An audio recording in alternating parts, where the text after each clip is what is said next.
Welcome this evening to Napoli, Milionaria. It is a translated piece by Di Filippo, a very famous Italian poet. Grazie mille for coming to see us tonight. As you will see, all costume changes will be done on stage this evening. So yes, people will be taking off their pants. But I promise, they have stuff underneath them. Please enjoy. It is a dark comedy dealing with survival, war, greed, and the value of family love. Thank you for coming, and please enjoy.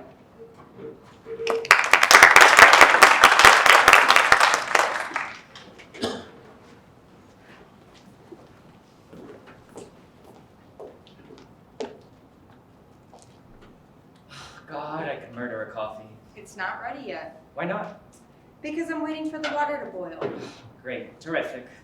You know, I sometimes feel that one day quite soon, there's an outside chance that I'll wake up feeling like a 100% genuine human being. Is Mother around? She's out. What about Father? He's still asleep. Asleep? Me asleep? Who's asleep? God almighty, when does anyone ever get the chance to sleep in this madhouse? Listen to it. Will you listen to that dead truth? It's like a bloody battlefield out there. What's it all about?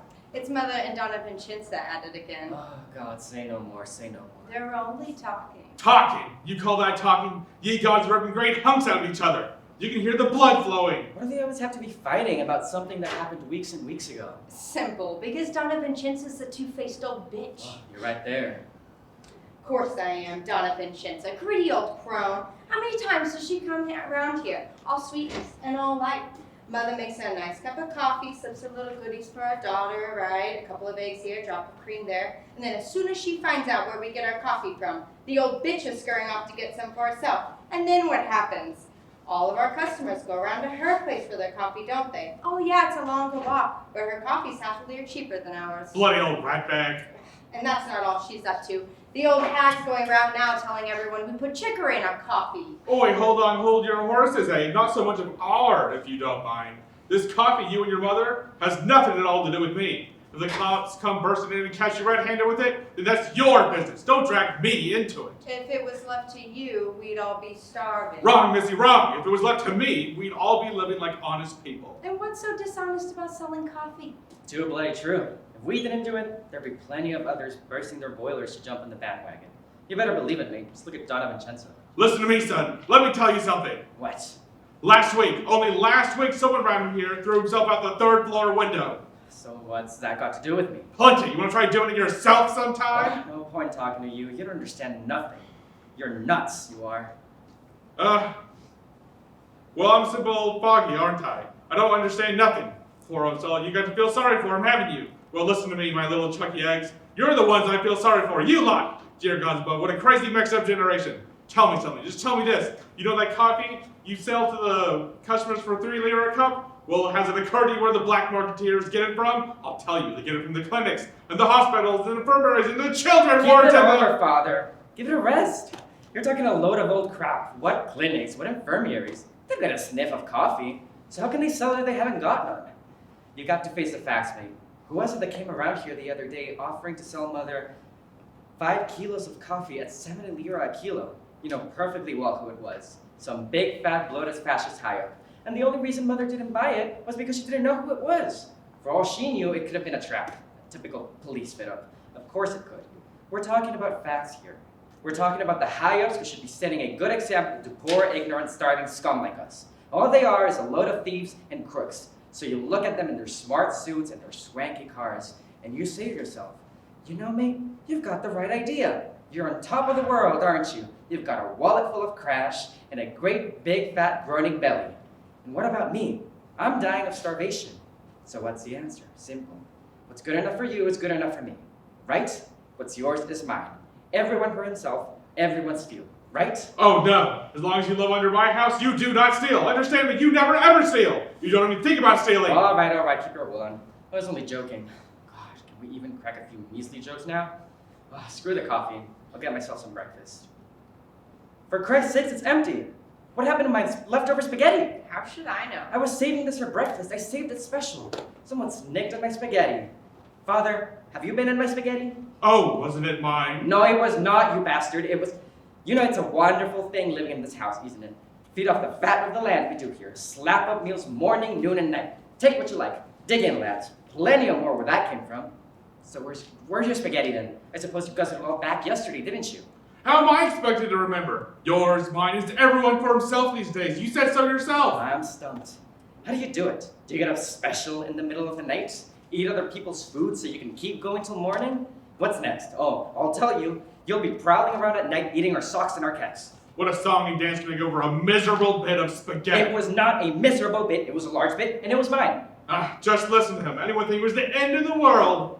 Get up special in the middle of the night, he says. Well, I don't suppose old Clever Dick there happened to notice the air raid sirens last night, did he? Sirens, you know. Woo! I suppose you slept through it all. Well, I didn't. Oh no, 2.5 hours in the shelter I was and frozen to the bloody marrow when I got back. Frozen stiff, and I couldn't sleep. And I felt hungry too. Really, really hungry. And then I remembered, there was a bit of spaghetti left over from supper. How the hell was I supposed to know it was yours? You know what you want to do? Next time you want to put your name on it, on the bowl there, right at large. Property of Amadeo, hands off. What a fuss and mess about nothing. It is not a fuss about nothing, Father. Because of you, I have to go to work on an empty belly. Jesus Christ! I want my food left where I put it. Is that too much to ask? I don't go around tampering with other people's property in this house. I don't. I will, I swear. I'll smash this whole bloody place to smithereens. Smash this place up, son? This palace? This wonderland? Come on and calm down. I'll tell you, I didn't realize that spaghetti of yours. To hear you carried on to think it was the end of the I world. am not carrying on, Father. I am merely stating that because of your predations, I am the one who's having to go hungry. I'm bloody well starving here. A few bits of spaghetti. It was a whole flaming plateful. Give it here. It's my bread, that is. Have it. I hope it chokes you. God, what it is to be blessed with a loving son. And a loving father. A loving father who stuffs himself with my spaghetti so it's pouring out of his ears. See this bread? This bread has got to last me till dinner time. A miserable bit of stale, stinking bread. And he even begrudges me for that. Jeez, getting out of here. I've had enough. Maybe he's right. I suppose he's got a belly to feed just like the rest of us. You did right, Donna Amelia. It's high time someone put that whole cow in place. She's been asking for it for years. And this time she well and truly got it. Oh yes, Donna Pepinay, did she get it? And all the trimmings too. Two-faced old bitch. How many times has she been around here, groveling and fawning?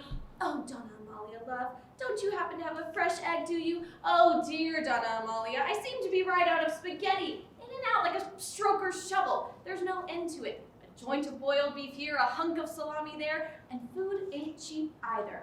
And even when you can get your hands on it, half the time it's not fit to sling to the cat. Do you know what I gave her daughter the other week? I gave her 1.5 meters of heavy wool. 1.5 meters. I'm a bloody fool. Honest to God, without a word of a lie, I'm convinced I'm growing simple. Have you got that water boiling yet? It's just starting. Right, you best come and get the coffee then. Now then, Donna Pepinay, I'm afraid I'm gonna have to ask you to go. Oh, that's quite all right, my dear. Don't mind me. Pay no attention. You just carry on with what you're doing. I believe this is what you were asking for, isn't it? Flour, 1/2 kilo. 1/2 kilo? Donna Amelia, that's fantastic, love. Thank you very much, I must say. I wasn't expecting that. 40 lira. What? 40 lira. 40 lira? Are you telling me it's gone up 10 lira since last week? Take it or leave it, it's no skin off my nose. I can easily tell my supplier I'm not going to bother next time. I'm only doing it as a favor, you know. I don't make nothing out of it for myself, good God, no. All it is for me is one long pain in the butt. Someone's only got to go to the police telling a whole pack of fibs and lies, and it's no, Donna Pepinella. I'm definitely not in this for the money, no way. I don't know why you're getting mixed up with this in the first place. If they want flour, let them go find their own. Don't you people know where to go for it? Well, since you asked, Don Gennaro, no, we don't know where to go for it. So why come here? What do you think this place is, a bloody flour mill? Does it look like a flour mill? Does it make you itch and sneeze like a flour mill? I'm telling you, mister, this place is not a flour mill. And as you for not being in it for the money, there's only one reason for that, because I will not tolerate that sort of behavior going under in my own roof. Is that clear? I will not stand for it. Quite right, Don Gennaro, quite right. But there's no need to get all worked up about it. It's never occurred to your wife to make money out of it. Perish the thought. She does it purely out of the goodness of her heart. We all know that. What all this is about is very simple. Donna Amelia here happened to hear that I was in need of some flour, and she couldn't rest till she got me some. That's right, isn't it, dear? That's right, 40 lira, dear. I don't suppose you've got any beans, have you? Beans? No, I'm right out of beans at the moment. He promised faithful he'd bring some, but you know how it is these days. If they come in, You'll put some back for me? naturally, of course, you'll realize they'll have gone up. Oh, naturally, but you're not to worry. I'll manage somehow. Right then, I'll say goodbye. Goodbye, Donna Pepinalia. Goodbye, Don Gennaro. I'm just off. Good, Brennan. Go somewhere else next time. I will. Don't bother your ass about it. Have you got the coffee? There, oi, you, come here. Tonight you'll be tucked up in bed in a proper time, understand? I only went to the pictures with some mates. What's the harm in that? Plenty, there's harm in the world not doing as you're told. 1 o'clock in the morning you got back last night. What sort of a time do you call that? And in the blackout too. No wonder people are talking nosy load of gossips. You don't find your father and me gallivanting out at all hours. We don't want people talking about us. This is a respectable house and I intend to keep it that way. I'm telling you, lady, watch your step or there'll be hell let loose. Understand? Understand what I'm saying? Don't look at me in that tone of voice. Shift yourself and get that coffee made. There's no need to fly off the handle like that, Alma. She's only a youngster. All you need to do is to keep a careful eye on her. There's no need for it. Right then, when you've done making the coffee, get cracking with those beans. I thought we didn't have any beans. I thought we... talk to yourself, Gennaro. Talk to yourself. Get the fire going, will you, Asunta? And then you can make a bit of soup for later. Use the beef cube if you can find one. Use anything you can lay your hands on. Try dipping a dog's tail in it if you can. Donna Alma, love, what a treat it is taking your little Ritucci to school these days. Honest to God, it's a real treat. She was so good today. Ah, God bless her and love her. Such a little dear mite. And she's got such lovely ways with her words, too. She's as bright as a button, is your little Bertuccia, and so old-fashioned, too. How old is she these days? 5. Honest to God, she speaks so nice and so quiet, I just want to melt. Bless her little cotton socks. Do you know, just now, just this moment, I said, Bertuccia, darling, tell me something. Who do you like the most, your mama or your papa? And do you know what she said? I swear to God, she said without a word of prompting, Mama, just like that, Mama. Bertuccia's always been one for her mama. Oh, I wouldn't go as too far to say that, Don Gennaro. I did give her a second chance, you know? I looked her straight in the eyes and I said, but what about Papa? What do you think about him? And God bless her and love her. She pursed them lovely little lips of hers and out it come. Papa's a bloody idiot. Just like that. Papa was a bloody idiot. It was so sweet. She doesn't know what she's saying. Bad language means nothing to her, not like some people I can mention. Hey, don't look at me like that. It's nothing to do with me. She picks up bad language, she gets it from the street outside. Bollocks, you're the one she gets it from. She hears you using it, and then she comes at it with herself. Poor little sod. Have you gone nuts? No, I have not. You know perfectly well what I'm talking about. You're the one who... Don Jenna, there's no need to get all irritated, love. It's not doing her no harm. Is it? She's a sweet little girl, and she's got the most beautiful voice, such an angelic voice. Such an angelic language too, eh? It's just the way of her speaking, love. There's no malice in it. God bless her and love her. If only you could have seen her. There she was, prancing through the school gates, holding her skirt out, and singing at the top of her voice, Papa's a bloody idiot, Papa's a bloody idiot. Maybe it is something she's picked up from the street, or maybe it's something she's picked up from her mother. Listen to me. Papa may be a bit absent-minded, but he's certainly not going to all doodle-alley. The old brain may not be as sharp as it was, but don't you blame me for that. Blame the last war. It did something to me up here. It's my mind. It wanders. I started to say something, and then 2 minutes later, I've gone completely out of my mind. It was just like this spaghetti. I saw it there, and immediately I thought it was mine. And so I've had to do without. Great. All set then? When I've had my coffee. Oh, I've already had mine. I had it at Donna Vincenza's.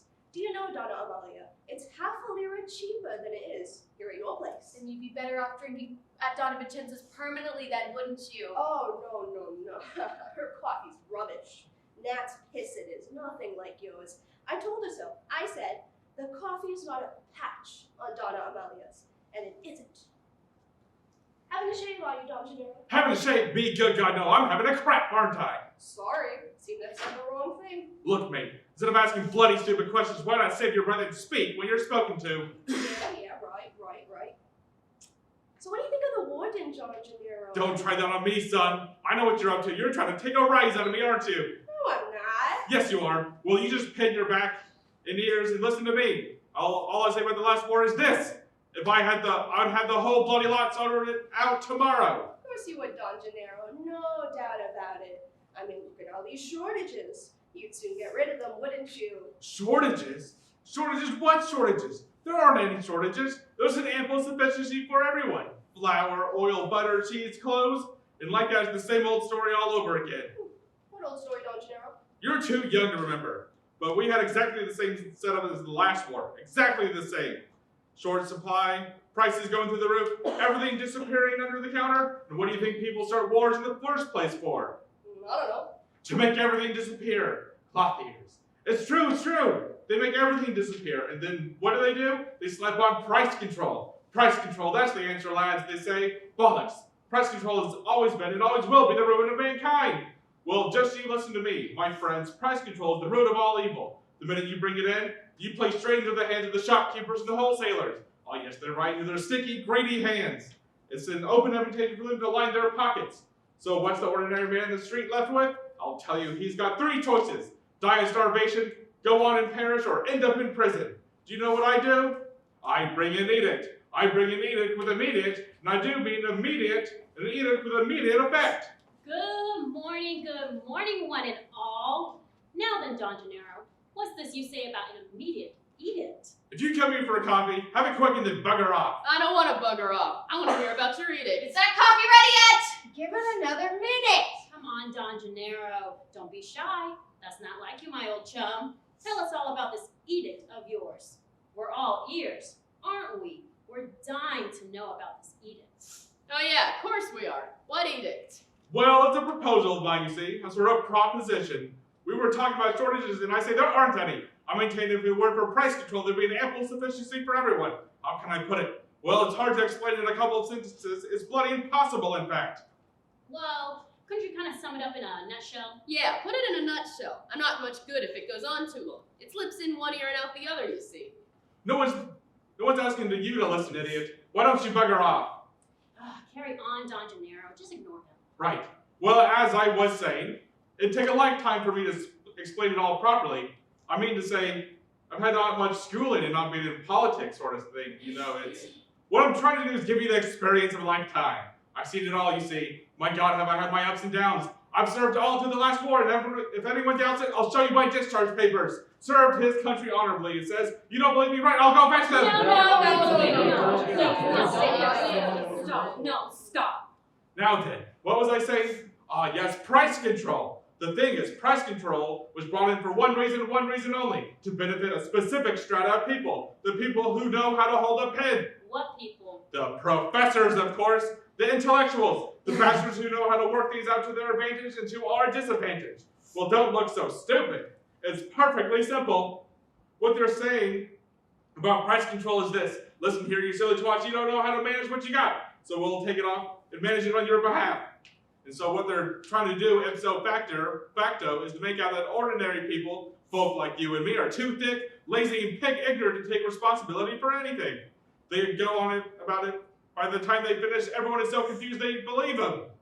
They are in control. And who are we talking about? The fascists. I say, why don't one of you take a look outside? If anyone hears me talking like this, it's, well, you know what I mean. Don't worry, Don Gennaro. No problem. Carry on, old son. The professors are still in bed at this time of day. The college porters are. Whew, it's all good out there. Whew, nothing.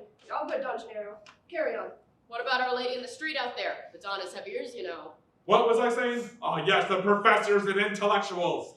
They have the upper hand. It's all very clever. Oh, yes, they do it bit by bit, you see. They make it seem as though they're doing it for your benefit. And so they get the people under their thumb. First come the speeches and manifestos, and then come the threats and the decrees and the emergency measures, and then finally, ultimately, the firing squad. Then every single one of us is so shit scared we don't even open our mouths.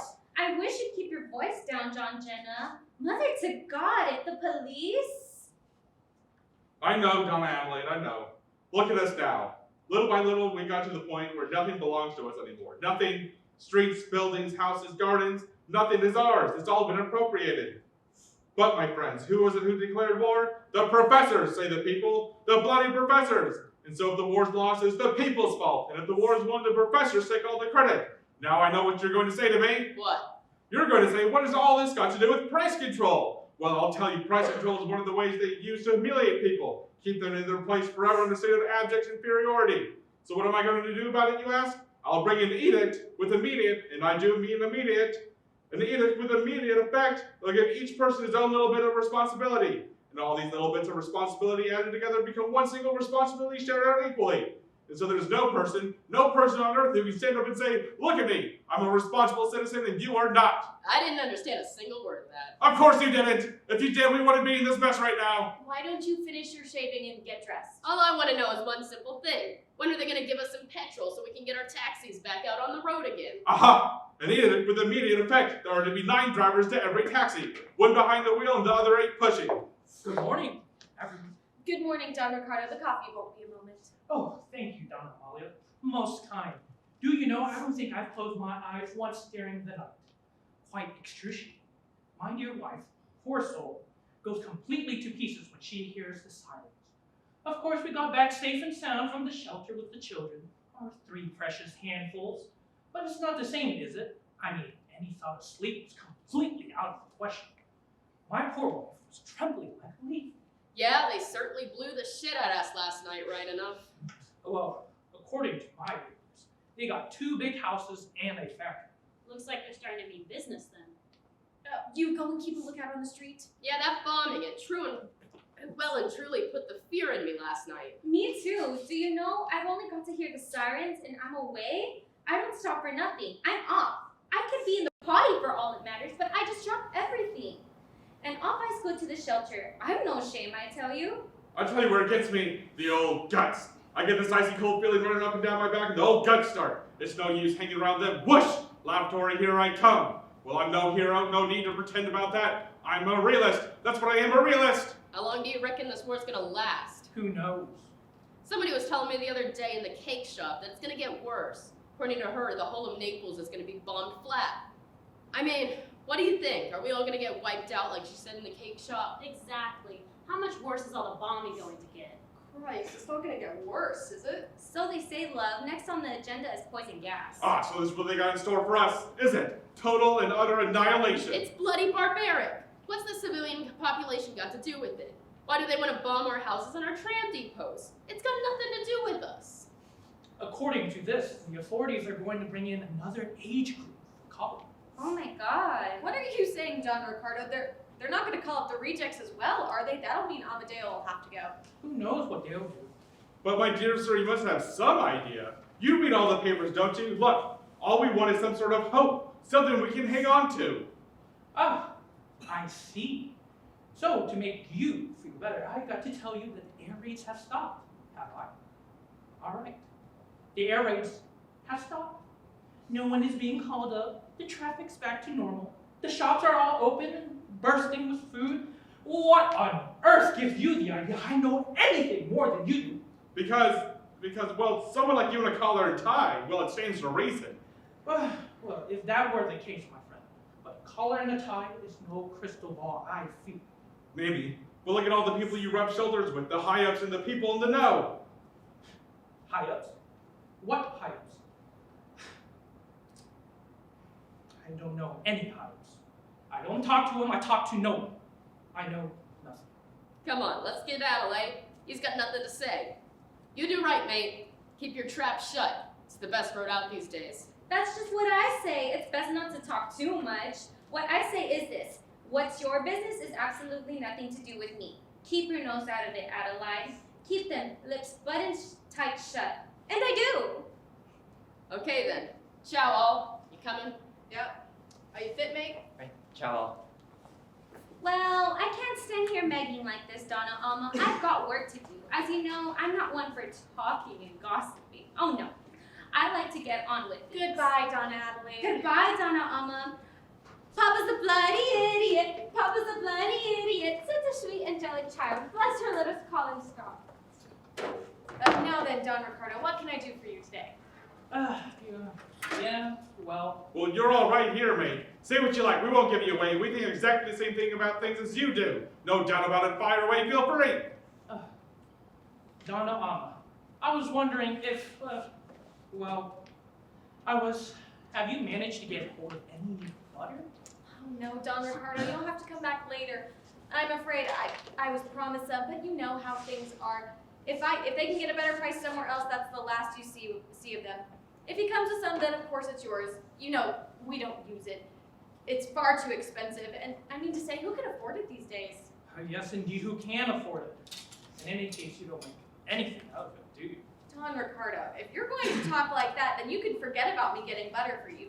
As you well know, the only reason I'm doing it is as a special favor because I know you have children, your 3 precious handfuls. I can assure you, my dear sir, there's absolutely nothing in it for me, not a penny. If I'm telling a lie, may the blessed Virgin herself, may I never set eyes on my husband again. Right then, here's the sugar you asked me for and the cocoa. I managed to get hold of some special white for you. Now it all comes to, hold on, I've got a piece of paper somewhere when he came for the money. Yes, 2 kilos of sugar, 1 kilo of cocoa, 2 packets of white flour, plus what's owing from last week. That makes exactly 3,500 lira. Oh, dear, as much as that? Oh, well, that puts me in a really difficult situation. Things are a little bit tight at the moment, you see. My wife, my poor soul, hasn't been at all well lately. It's been a dreadful drain on our finances, and with the children and the miserable pit inside. Donna Amalia, our savings have long been gobbled up. And with the soaring prices. But I thought you said you owned property, Don Ricardo. Well, property, well, yes, I suppose I do. Nothing much, of course. There's the house that we live in, terrible small things. Nothing like. As a matter of fact, we just paid off the mortgage, the dreadful mortgage.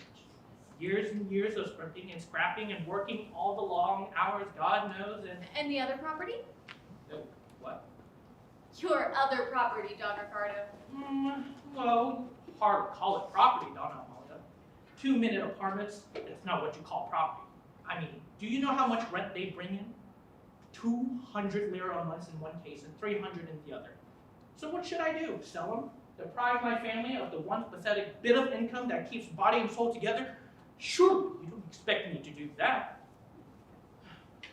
Look, I just had this value. It's one of my wife's earrings. It's worth 5,000 lira. For the 2? No, just the one, you see. Well, I had to pawn the other one. All right, leave it with me. I'll see what I can do. It's just possible that I might be able to persuade my supplier to accept it instead of cash. Oh, you're so very kind. So that's 3,500 lira I owe you. Correct. Oh, so it was 5,000 for the earring. It means I'm 1,500 lira in credit. Correct. Well, in that case, I wonder if the earring is worth what you say, you shall have your credit, Don Ricardo. I'll put it to one side for you. Oh, good. Tomorrow. Tomorrow. I'm expecting some veal in. Interested? Yeah, I suppose so. And how are you off for eggs? Eggs? Well, if you had a few to spare, I'll be... No, it's for the children. You see, no, not for us, purely for the children. I'll see you get some. You're very kind, Donna Amalia. I just don't know how we'll manage if it wasn't for you and your... Goodbye, Don Ricardo. Oh, goodbye, Donna Amalia. I've been thinking, Amelia. Oh, yes? I can't stop thinking. I can't stop worrying. About what? All this trouble we're building up for ourselves. Good God, I can't sleep at night without worrying myself sick and the police are going to come bursting in and Amelia, it's no use trying to pull the wool over my eyes.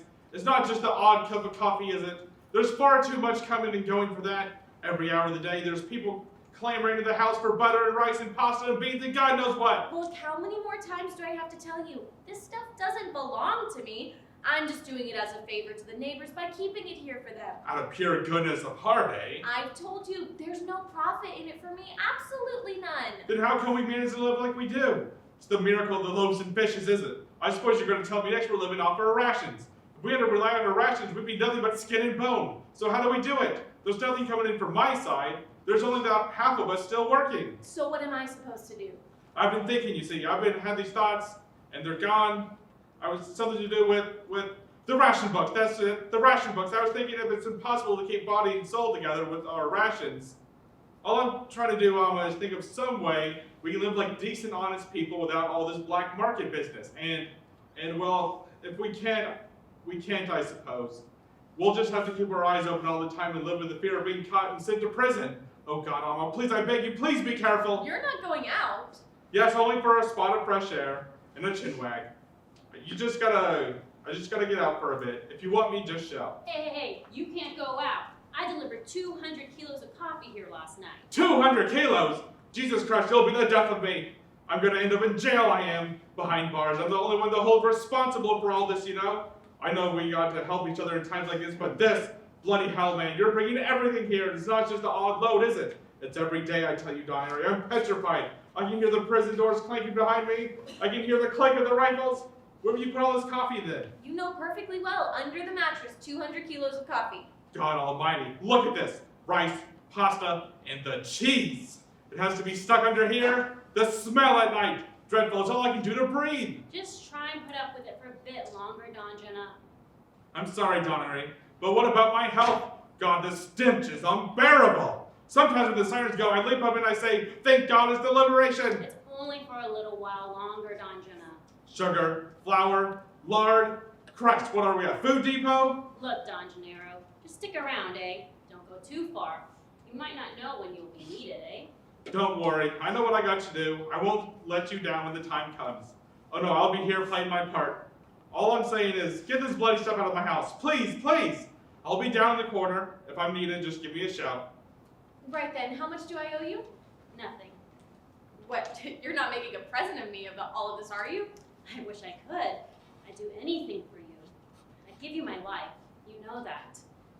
Listen, when you've sold all the stuff, then you can take my expenses out of it, and the rest is all yours. What's going on here? You know perfectly well. We always split it down the middle. What's the matter with you? What do you think to this then? It looks all right to me. What's it worth? I'd have to see the pair. You can't. The other one's been pawned. Well, give me the pawn ticket. I need to see whether the stones match. I'll have it for you the day after tomorrow. Good. What do you reckon? 4,005? Who cares? You won't be out of pocket, my dear. So, that's where you keep the coffee, eh? Under the mattress? No one will dream of searching there. God, the job I had getting it all in. What I did was to open the corner and put 2 little fasteners on it so I could take out what I want and then fasten it up again. Fiendishly clever, eh? Alma. No! You're making me uncomfortable. Alma, I'm so sorry. I don't know what came over me. Please forgive me. I can't go until you say you forgive me. I suppose we all get carried away sometimes. Thank you, Donna Alma. Thank you so very much. And what do you think you're doing here? I need garlic for the bean soup. You know where to find it? There isn't any. Go and get some then. Oh, by the way, I'm off to the pictures tonight, and I don't know what time I'll be back. Well, you timed that brilliantly, didn't you? I'll smash her face into the old cow. No, don't be too hasty, Amadeo love. Don't get all worked up. We're right in it now. She's got us by the short and curlies. What and... the hell is going on here? What are you doing back home at this time of day? Listen, I just bumped into a mate of mine and he told me he was at Donna Vincenzo's about an hour ago, just after you had that blazing row with her, right? Well, then he's having a cup of coffee and... Look, you were there, Donna Adelaide. You tell the story. Certainly, love. Well, she was going crazy, was Donna Vincenza. She hit the roof. Literally, you should have heard her. The language. Who's the so does she think she is? Does she think she's the only one allowed to sell effing coffee in this effing neighborhood? On and on she went. I've never heard anything like it. Disgusting it was. If I'm not allowed to sell coffee, then she isn't going to either. She'll soon find out that she's not the only one with connections. If I can't put the blankety blank so-and-so in her place, then my name's not Vincenza Cape. And with that, she snatched up a straw, slammed the door, and dashed off. She'll have gone straight to the cops. She'll have reported us. The bitch. Now hold on. There's nothing to get excited about it. Think about it. What are they going to find when they come? I know all that, but I had to come and warn you, didn't I? You did right, son. Well done. Now go and warn your father. He'll be down on the corner. Papa, you're wanted, Papa. It's urgent. Marco's standing at the corner by Donna Vincenzo's. When he sees the cop, he's gonna light his pipe. Good. Now whatever you do, don't move from there, right? 2 lira for 1 miserable bar of garlic. Never mind about that. Get in the scullery and let your hair down and wrap your black shawl around. Give me a shout when you need me. We're okay. He's not lit his pipe yet. Now what's up? Don't stand there fiddling with yourself. Get yourself ready. Oh, here we go again. What did I tell you? You won't be happy until you got us all locked away behind bars. Oh, you better fetch Pasqualino and Franco. I already have. They're on their way now. Right then, let's all stay together. Keep it cool. I'll surround her when the family. We're in this together, remember? He's lighting his pipe. Marco's lighting his pipe. Oh, lighting his pipe, is he? Stinking old crone, the old ratbag. She's been to the cops and shocked us. Hold on. Here come Pasqualino and Franco. Maria, stop messing around and get with those beans and get yourself in here and you shift yourself. What do you think I am, a bloody chameleon or something? Get Pasqualino here. He's coming now, and Franco. Gennaro, how much longer are you going to be in there? Oh, do hurry up, Don Jenna. For the love of God, shift yourself. God almighty, you're crazy, the whole lot of you. Don Jenna, please, show some respect. This isn't the time for blasphemy. Last week I was stuck in here like this for an hour and a half. Shut up! They're here. Will you lie down in that bed? Lie down! You want way outside? Well. So, what have we got here then? Death in the house, eh? Do you know this is starting to look like an epidemic? 3 corpses yesterday, 2 more today. Ye gods are stirring and dying like flies, aren't they? Alright, I don't want to make trouble for you, but do I make myself perfectly clear? Alright, Lazarus, on your hind legs. Now, at once. Unless, of course, you'd like me to slip the handcuffs on you while you're lying in bed. Sergeant, for pity's sake, my husband died in the night. He breathed his last at 35. Did he really? 3:35, eh? How convenient you just happen to have your stopwatch at the ready when he snuffed it, eh? Oh, Papa! To go! Just like that, Sergeant. Such a fine, outstanding figure of a man. It's an absolute tragedy. A fine figure of man, eh? Listen to me, scumbags. Right here and now. So, we got a dead man in our hands, have we? Well, let's see if we can bring him back to life, shall we? No, Sergeant, no! Oh, Sergeant, we're not the type of people to try and deceive you. My husband, God rest his soul, is dead. We wouldn't play games about something like that. Someone's been spreading lies about us. Someone's got it in for us. We're just poor, decent people trying to eke out an honest living.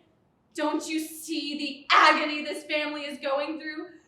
If you feel no pity, if you feel no compassion for the tragedy that has stricken this humble household of ours, go on up to him. Go on to him and convince yourself. Touch the dead man. Go and commit sacrilege if you're not afraid of being excommunicated. Come on, Sergeant. Go on and touch him. Oh, why should I touch him? If he's dead as you say, what's the point? Good God, I don't even know the man. He's dead, Sergeant. Papa's dead. To go just like that.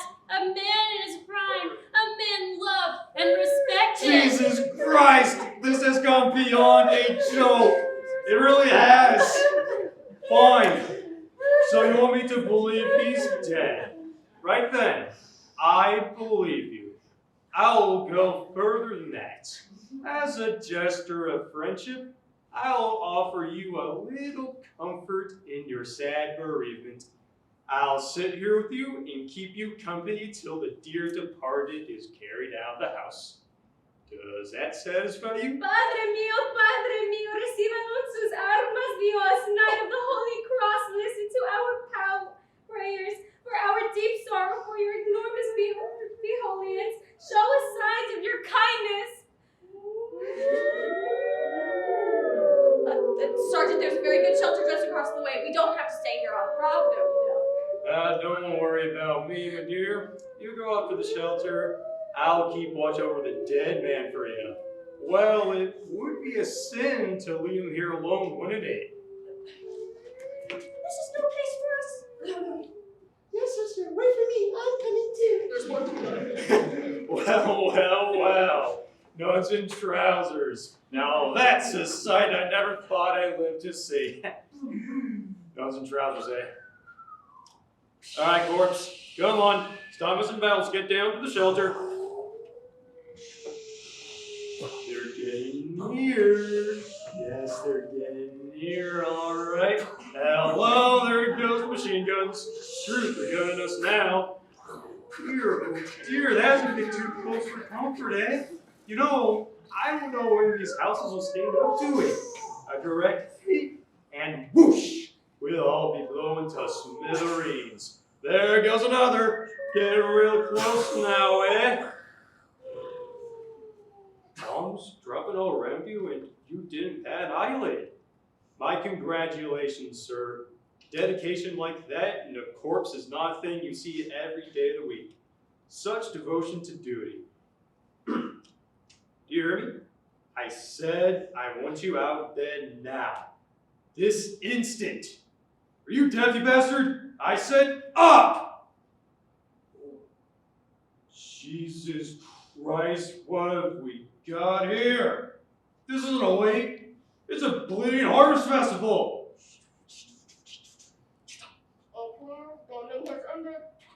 Well, I take my hat off to you. I really do. That must have taken a whole lot of guts. Bravo, sir. Bravo. It's all right. I know you're not dead. And I also know there's enough black market food here to feed a regiment of stormtroopers for a whole year. For the whole duration. My dear sir, I am not going to arrest you. I don't know about being sacrilege to touch dead, but sure would be sacrilege to touch a man who's got as much balls as you have. I am not going to arrest you. Just give me the satisfaction of seeing you move. That's all I want. Just a little flicker of movement from you. I won't even search the place. I've seen nothing. I won't arrest you. I give you my word. I haven't seen anything. I give you my word of honor. Well, if you arrest me after that, you're a two-faced shit! No, I've given you my word. But there's just one thing. I'd like you all bear in mind that I'm not a complete screaming bloody idiot. Me neither, Sergeant. Me neither, old cock. Well then, everyone, have you a good day. Sergeant, may I offer you a cup of coffee? A cup of coffee? Well, thanks all the same. But I had one on my way here. Half a liter cheaper than yours, but nowhere near as nice, I'm sure.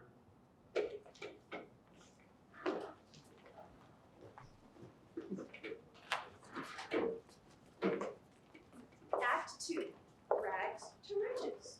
Don Gennaro has been missing for over a year. Let's see how the characters are doing.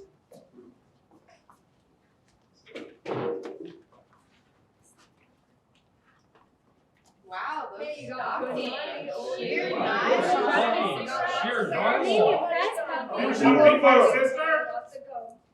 Look at this beautiful piece of meat, Donna Amelia. It's for a stew tomorrow. Is it really, dear? How very interesting. Would you like it for yourself? I can easily get another piece. It's only 500 lira a kilo. Thank you, Asunta, but we've got people coming around tonight. Guests? I know, isn't it exciting? Don Eric has invited me and Aunt Adelaide personally.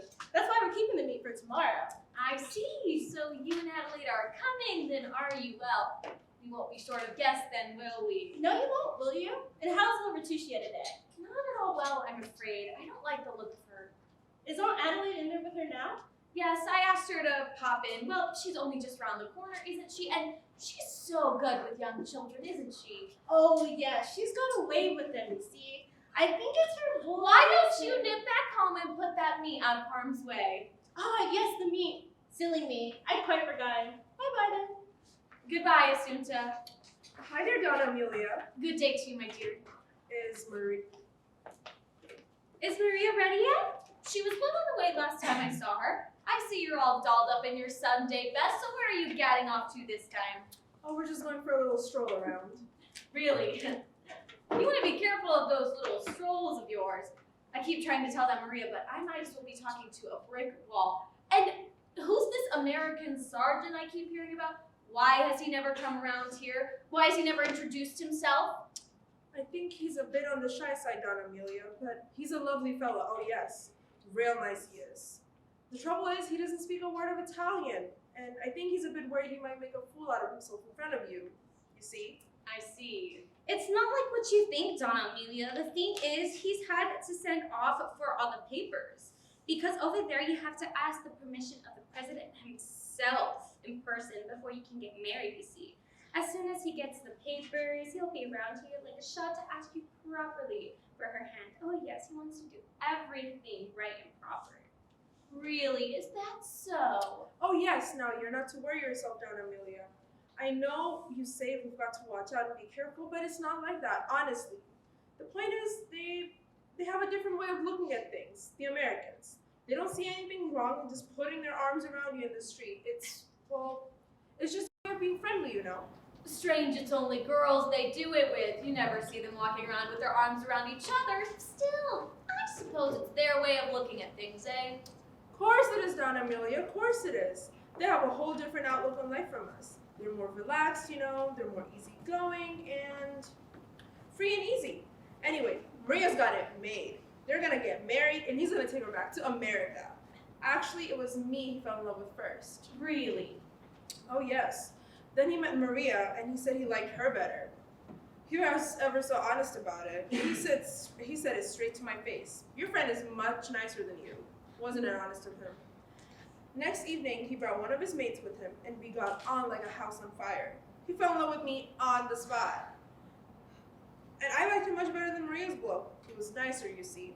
So I said to him, look, I've got this friend called Margarita. Bring it out. Can you find someone for her? So he brought another mate, and now we're all fixed up. 3 blokes and 3 girls. I can't stand mine. He's too fat. Well, there's no problem there, dear. Have a word with Maria's bloke and tell him to find you something nicer. I'm sure he'd only be happy to oblige. They're like that, the Americans, aren't they? So what time can I expect you back home? I haven't a clue. I'll come back when I've done what I'm going out for, right?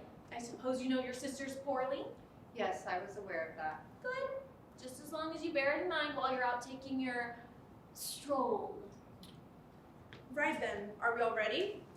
Yes, but I don't know why. It's a week now since I've seen him. We make a date and he doesn't even bother to turn up. Well, maybe he'll turn up today, Maria. It's all the same to me. I couldn't care less. It's my own fault. I got myself into it, so I suppose I'll just have to get myself out. But in a way, I'd like to see him one last time. You know, show him the night of his life. Well, I asked mine last night, and he promised me faithful he'll bring yours today. Look, I'm telling you, he's gone. He's vamoosed, and he's not coming back. And in a couple of days, yours will have gone too. Well, if he has, then good luck and good riddance. I can't stand mine. He's too fat. Honest to God, Margarita, here we are up to our necks in it, and all you can do is gripe about his weight? I know, and he's full too. Boy, you, Maria, just make sure you're back at a decent time tonight, understand? Yes, Mother, yes. As I said, I'll be back when I'm ready. Come on, you two, let's scoot.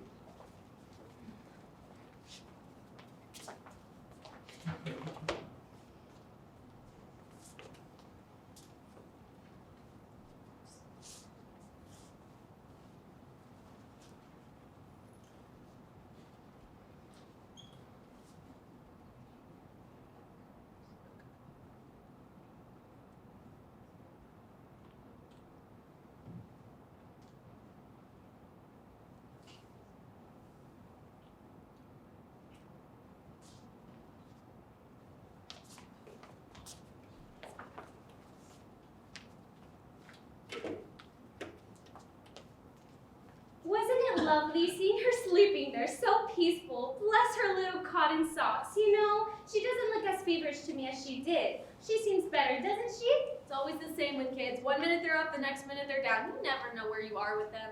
Oh, you're right there, love. You're dead right. Now then, if there's anything else you want, please don't hesitate to ask, will you? As a matter of fact, I was wondering if you mind sewing a button on this shirt of Amadeo's. You'll find a needle and thread in the basket. I'll do it right away, love. Only happy to oblige. All right, mate, you know where to go. Donna Amalia, Don Erico sent to tell you it's the finest wine money can buy. Shoot, go, get. I forgot its name, but I do know it's hot shit. That's just what I'd expect from Don Erico. He's a man of real taste and discernment. Oi, you, the flasks are already rinsed out, and don't break nothing or you'll get my boot up your backside. You were saying? Well, I've got a load of gear for you, haven't I? 6 white loaves. Genuine army flour. I had them baked in a local bakery, nice and proper. Oh, and she asked me to give you this note. Can't see anything in this light. Donna Adelaide, see what it says, will you? Of course, love. Give it here. I tell you what, Donna Adelaide, that boy of yours has managed to get his hands on a joint of lamb for tonight. You should see it. Fit for royalty it is. Bloody enormous. This big. It's huge. Taking it down to the baker's for roasting, and I'll be picking it up around past 7. I'll bring it with roast potatoes and all the trimmings. I tell you, ladies, it's fit for royalty is that joint of lamb. Good. I'm very pleased to hear it. Now, Donna Adelaide, if you can't read it, don't just sit there staring at it. It won't read itself, you know. No, it's not that. It's this right eye of mine that's playing me up. I can't see out of it proper. And this letter's written in pencil too. It's not in ink, it's in pencil, you see? I think I'll slip into give little bugger legs a hand. Ah, here we are. I think I've got it in the right light now. It's all a question of the right light, you see? Well, get cracking then. Right. Dear Donna Amelia, these cigarettes were some I got from an American sergeant who brings things round. He wanted 10 lira a packet more than the last time. So I said to him, whose side are you on? I thought you were supposed to be on ours. But I couldn't budge him. He said, if you want them, that's the price you've got to pay. Take it or leave it. God, what a song and dance she always makes about things. Long-winded old whorebag. Go on, Adelaide, carry on. Right. Where was it? Ah, yes. Here we are. So what can I do? You have to go along with it, or you end up undercutting one another, don't you? God willing, we can all come together with the new president. Best wishes. Aunt Adelaide, I've got all the potatoes prepared, but I'd like you to come and check if you don't mind. Right. I'll just put the sewing to one side for a minute, Donna Amelia. If you want anything else, just give me a call, won't you? Well, if Bertuccia wakes up... Oh, I can cope with that. I don't mind. I'm quite happy to sit with her. There's the good girl. Isn't she a lovely girl, Donna Amelia? Bless her. I can eat her up. Okay, see you later. Bye. Donna Amelia? Yes? There's something I wanted to ask you. What it is, you see, is that... Oh, I say, what a lovely smell. You're wearing scent, aren't you? Oh, I do love things like that. Ever so glamorous, isn't it? I suppose Don Erico bought it for you, did he? No, he did not. I bought it myself with my own money. What's Don Erico got to do with it? Well, I mean to say, well, everyone's talking, aren't they? They're saying things about you and oh dear. What are people saying? Come on, spit it out. What are people saying? Nothing. Honestly, it's just me. I'm always putting my foot in it. Honestly, Aunt Adelaide's always going on at me about the way I blurt things out that I didn't ought to. She says I talk too much. Honestly, don't take any notice of me. I'm a bit scatty, you see. And oh dear. It's always the same. I just start laughing for no reason at all. Why? Oh, don't say things like that. It only makes matters worse. Oh dear. I just don't know what comes over me. I don't. Assumed I have to tell you, there are times when you drive me clean up the wall. I know, I can't help it. I do it to everyone. I think I must have a weakness somewhere. There. It's over now. Fingers crossed, eh? Right. Well, what I wanted to ask you was, I was going to ask Aunt Adelaide about it, but she knows less than I do about it, and with you being a woman of the world... For heaven's sake, spit it out, will you? Yes, right. So, what I wanted to know was this. Am I a virgin? How in God's name am I supposed to know? Well, the thing is, you see, I got married by proxy. What? To Ernesto Santa Fede on the 24th of March, 1941. He was on military service, you see. Okay, now get on with it, will you? Yes, certainly. Well, the thing is, you see, he had to go off to North Africa while we were engaged. And that was the last I saw of him until after we were married. But we never got together properly as husband and wife. Because when when he came back home on 14 days leave, well, we were supposed to have this room all to ourselves. Oh, it was a lovely room. Aunt Adelaide had done it up special with clean sheets so that we could, so we could be together. Well, it was so romantic. I had got myself dolled up really nice. I used up a whole bottle of scent, and then all of a sudden, air raid sirens. Well, there was nothing we could do except make a bolt for the shelter, and we were down there the whole fortnight he was on leave. And then he had to go back, and that's the last I've heard of him. He didn't get a message through, though. It came via this cousin by marriage of a friend of mine who was in Rome at the time. And he bumped into this old lady who happened to be coming through Naples on her way to Calabria, and... Yes, but what was the message? Well, there was nothing to it, really. She said he'd been taken prisoner, and then then his friend who'd come back from the front said he'd been killed. And then someone else said, so what I'm asking is this, am I technically a virgin or not? Of course you are if you haven't been with your husband properly, but until you know one way or the other what's happened to him, you're still a married woman. Oh, I see. You can't get married again if that's what you're thinking. Oh no, I don't want to get married again. I couldn't anyway, out of respect. See, that's why I always wear my mourning. Except when someone else comes along and tells me he's alive, then I take it off. Then someone else says, no, he isn't. And so back it goes on again. It's on, off, all the time. It's ridiculous. I just want to be one thing or the other. No, not that anyone notices. I mean, who cares about me? Donna Amelia, here I am. All yours. My, oh my, Don Erico. Just look at you. Happy birthday, my dear. Thank you. 36 today. Getting on a bit, eh? 36? That's not old. You still got years to go before your teeth start to drop out. I was expecting you sooner, Erico. Well, I did try. I wanted to thank you for that enormous bunch of roses you sent round this morning. And of course, for all the trouble you've gone to over my birthday. I mean, having it in your own house and everything. It's no trouble at all. Good Lord, you can't spend your birthday by yourself. You have to spend it here with us, like one of the family. I'm very touched, Amelia, but I don't want you putting yourself out on my account. Amadea and I are seeing to everything. All you've got to do is sit there and look stunning. Yes, as I was saying, I did try to get around earlier, but I got held up. I had these trucks leaving for Calabria, and you know how it is. If I'm not there while they're loading, things have a mysterious way of going missing. Anyway, I had to waste half a day chasing around after an apartment, filling in forms, dealing with clerks. Dear God, what idiots. Well, while I was waiting for the documentation, I nipped round to the jeweler. I want to talk to you about that later. So, when it was all over, I went home to change it to something a bit more presentable, and here I am. Amadeo back yet? No, he went out first thing this morning and I haven't seen him since. Fine, fine. Have you got a home of your own to go to? She's here in case for two she wakes up. Oh, yes. And how is she today? She's a bit better, thank you. Listen, I'll go if I'm not wanted. I know I gotta make myself scarce when you're around because, well, with you two being, well, you know, oh dear, here it comes again. Jesus Christ, you're not starting that again. I can't help it. What am I supposed to do?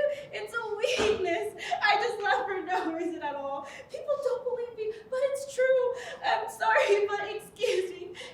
I gotta go. Is she gonna bloody screw loose or something? Nothing doing, mate. What's the matter with you? I'll write you a check. I'll do it now. I don't want a check, not unless it's for 230,000 lira. I'm not letting them go for less than that. You're talking a load of bollocks, man. 2 coffees if you please, Donna Amelia. Hey, Erico. How's it going, old man? Well, it was going extremely well until you showed up. Of course it was. He's a bloody nuisance, him. Listen, about this deal, forget it. If you don't want to pay the fair price, stuff it. But it's only 5 tires. 9 tires, and all brand new. They're straight from the factory, not a mark on them. They've never been used. Old Erico here knows what they're worth if you don't. Now look here. With all due respect to present company, I do not need a second party to tell me what those tires are worth. I know their value. Dear God, just look at you two. Don't you think it may have been a bad idea to get your act together? Well, that's what I'm saying, Erico. That's just what I'm saying. By the way, what do you think to that Fiat? Well, I had a drive in it. It's in the garage now. I want to go above 700,000 for it. But that's what I was asking. In that case, this is your lucky day. There you are, mate. You see? Thank God for someone who doesn't fart about. It's a right pain in the backside trying to do business with you. All right. 230,000 lira. Yeah? My God, what we could do with Don Gennaro now and one of his famous legal what's-his-names. Oh boy, what we could do with him now. Hello there, chaps. Good day to all of you. Not interrupting anything. Good day, Don Ricardo. Were you wanting something? Very well, if you can wait a minute. Oh, of course, certainly. I don't mind waiting. I'm at your convenience, Don Amalo. Can we have a chat this evening? Well, we've got people coming around. I suppose you could always come too. I am coming, Pratt. I've already been invited. Great, we can talk then. Yeah, but not in here. There's a little job coming up tonight.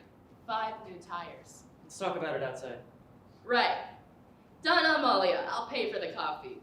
You don't happen to have any cigarettes, do you? Sorry, I'm just out. I'm waiting for my supplier. Ah, I see. They've all gone under the counter, have they? Surprise, surprise. Right then. Are we off? Sure. Are you coming or staying, Amadeo? Amadeo's staying. I need a word with him. Right. See you all tonight then. Okay, we'll sling our hooks. Now then, Don Ricardo, what can I do for you? I'll be outside when you want me.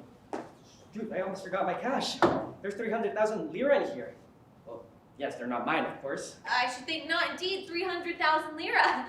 When have we ever earned money like that? Exactly. It doesn't belong to me. It belongs to someone else. He has me to look for it after him. I'm doing him a favor, you see?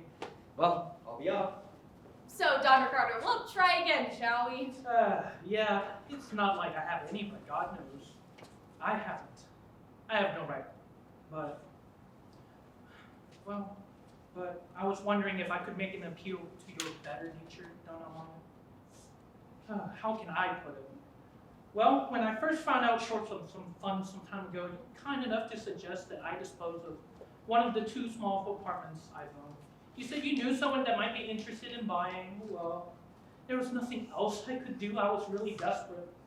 So I did as what you suggested. I sold the apartment. We struggled on for a while, and then disaster. I lost my job and had to sell the second apartment. Donna Amalia, I know it was you who bought the properties. I hope they give you years and years of enjoyment. I really do. Get on with it, Don Ricardo. Yes, well, things got even worse, and you were kind enough to make an advance of 40,000 lira on the house where I live presently with my family. I was extremely grateful. Please believe me. I was quite happy to sign an agreement undertaking to repay the loan of 6 months. Well, as you know, the period elapsed 3 weeks ago, and Donna Amalia, your lawyers have sent me a letter demanding I pay monthly rental for 4,000 lira, or they're forcing me out of the premises. Surely to God, you don't tell me you got to seize my home and throw me and my family out for the street for a measly 40,000 lira? Surely you haven't got the heart to do that. Yes, but it's not just 40,000 lira, is it, old man? The agreement stated specifically that if the 40,000 lira you've already had isn't paid back within the required time, then Donna Amelia here has the option of buying the property outright for a further payment of 50,000 lira. That's my understanding of it. So it's very simple, old man. Take the 50,000 lira and find somewhere else. Find somewhere else? With a wife and 3 small children? You can't be serious. Well, what's the alternative, old man? Look, here's 10,700 lira. I sold a couple of jackets and a pair of winter trousers. I didn't get much, but you know how things fetch forth these days. It's all you can do. Look, I can offer this to Donna Amalia to account of what I owe her. I still got 80,000 lira due in back pay. It should only be a matter of days before it comes through. That's all very well, but this money was due 3 weeks ago. Donna Amalia, you must believe me when I said I couldn't simply raise the money at the time. It was totally impossible. Surely you understand my position. I'm asking you a favor, just a small favor, Donna Amalia. Well, it's nothing to do with me. That's for Donna Amelia to decide. Donna Amalia, I'm pleading with you. Here's 10,700 lira. Take it on account. Please, it's not for my sake. It's the sake of for me and my children. My children are starving. Now, right now, the moment there's nothing for them to eat. Oh, yes, this is all very well, all this fine talk, all this eloquence, all this drama and tragedy. Well, listen to me, sunshine. You weren't behind the door when it came to grabbing the money I offered you. You knew when you were onto a good thing. Okay, so it was me who bought your 2 apartments. What are you suggesting, that you weren't paid for them? Oh, you made me sick. When we were starving, did we come groveling to you? I suppose my children never went hungry, did they? And you. While we were pinching and scraping, having to eat any old shit we could lay our hands on, and you were in your secure and comfy, well-paid job, weren't you? And you'd all the time in the world to gossip and go window shopping. You piss me off. All you had to do was find the money you owed me, and the house would still be yours. Well, you haven't, have you? So go around to my lawyers, collect your 50,000 lira, and get out of my hair. On the other hand, if you want to stay on in the house, to remind you of all the times when you were doing fine and dandy and we were wondering where the next meal was coming from, then pay the rent. That's all you've got to do, sunshine. Pay the rent. If you can't, that's your problem. Not mine, right? So just clear off. Will you? Just clear off! All right, I'll go. I don't want to be a nuisance. I just don't want to upset you. I'll start looking for somewhere else at once. I'll call your lawyers tomorrow, and goodbye, Donna Holly. Goodbye and good bloody riddance to thick as shit he is. Forget him. Now then, Erico, you were saying you went to the jeweler's? That's right. I took him 2 diamonds I bought 6 months ago, and on top of that, I paid him 400,000 lira for these little beauties. Look at them. At a rough guess, worth at least 3.5 million. They're beautiful. Not a flaw in them. You can't be too careful, eh? So they're really for me, are they? They're all mine? Of course, it's your share of the profits. That's the way it has to be if you want to regularize our business. And I'm not just talking about our partnership. Erica, you know perfectly well what my feelings are towards you. When you look at me the way that you do, don't you understand that my heart melts and my knees tremble and I feel a long, slow aching in my heart? Do you really think that I don't want you just as much as you want me? But what can we do? What can we do? Look, business is going well. I do the buying and the selling, and you see to the delivery side. We're doing marvelously. So why spoil it by doing something we know is wrong?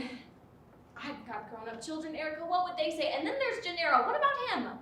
For Christ's sakes, he's been gone for more than a year. Don't tell me that he were alive. He would have found some way of getting in touch with you. Face up to the facts. He went out the morning of the air raid, and nothing's been heard of him since. He could have been captured by the Germans, and he'd be just as big a bloody nuisance to them as he was to us. He's been killed by a bomb, or ripped to shreds. Anything could have happened to him. He's a goner. Goodbye, Don Gennaro. Nice to have known you. What about this then? It's addressed to Gennaro. It came 3 days ago. I opened it in case there was any news about him. Maria says it's from someone who's been with him till quite recently. He sends him his regards and all his news. Gennaro must have given him our address, and not long ago either. He's alive, Erico. I know it, and one day he's gonna walk through that door with his shuffle and his stoop and his... I know it, I just know it. And you would just like that, wouldn't you? Oh, I don't know. How can I know? I tell you one thing, though. He'll be under my feet morning, noon, and night. Well, there's your answer then. It's too risky, Amma. Be careful what you're doing, Amma. Is that the only reason you're worried about him? There's any number of reasons. But they don't include me. Yes, Erico, you're well and truly included, my dear. You still want that chat? Yes, I do. And it's important. Oh. Look here, my lad. I've been around a bit longer than you. I was brought up on the streets. You weren't. So? So, reading books is fine, but books don't tell you everything. In these parts, you learn by keeping your eyes open and keeping your wits about you, and listening to people who know a damn sight more about life than you do. So, you listen to me. Listen good and hard.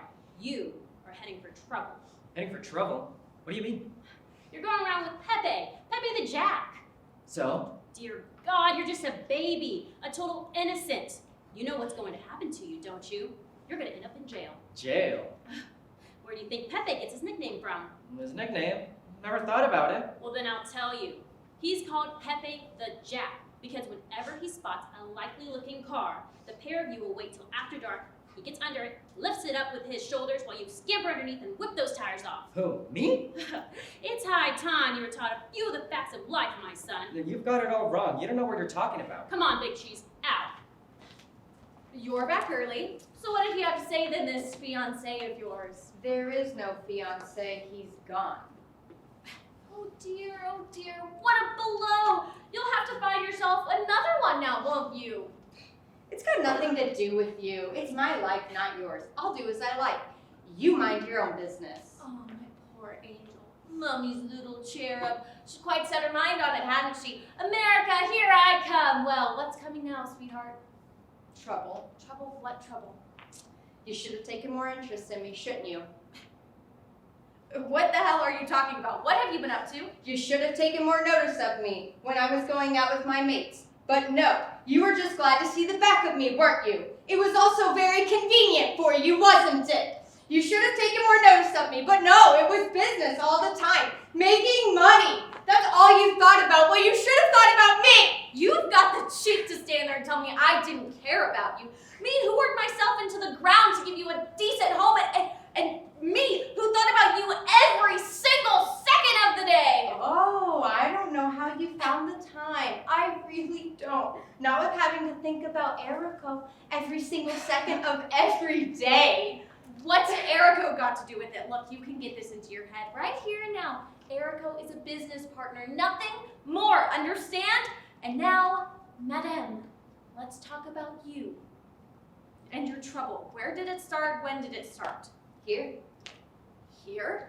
in the evenings, when you were out with Erico, gadding around in your flashy cars, having meals at his house, discussing business. I don't believe this. I don't believe this. You did it here in this house, you filthy little whore.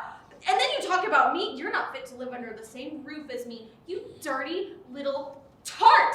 I've got a good mind to beat the living daylights out of you. Go on then, and bring Erico over while you're about it. Let him have a go too. After all, you've given him the permission, right? Oh, you slut, you filthy little cowbat! I'm no more of a slut than you. Oh, I'll kill you. Did you hear me? I'll bloody well kill you!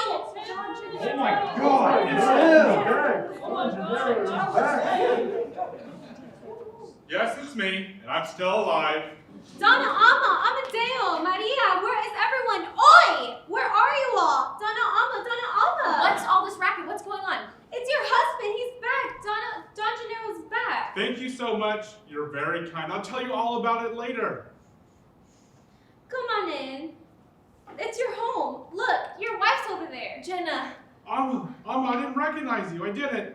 Oh, Amma, it's been an eternity. rest yourself. Tell us about it. Tell us where you've been. Not just like that, Amma. I wouldn't know where to begin. I'd be here till kingdom come if I were to tell you everything that's happened. It's just been over a year, but it seems like a lifetime. I feel as if I've been away forever.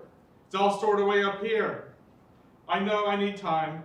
Tell me all about you and the children. How are they? Amadeo, Maria, Bertuccia? Bertuccia's rather poorly. Poorly? What's wrong with her? Oh, it's nothing. It's only a bit of a fever. One of those things kids pick up from time to time. My little girl? She's sleeping. Poor man. Poor old sod. It brings tears to my eyes. It does. Poor soul. Well, I must be off then, Don Amelia. I've got to attend to my potatoes, haven't I? See you later then, love. Madre María, todo está en sus manos. Amén. You come out of there. Your father's back. Papa? And now pull yourself together and don't you dare say a word to him about what's happened. You see Father's back? Oh, Amadeo! This is a dream come true. Oh, it's wonderful to see you, Papa. Maria, it's me, your papa. I've come home.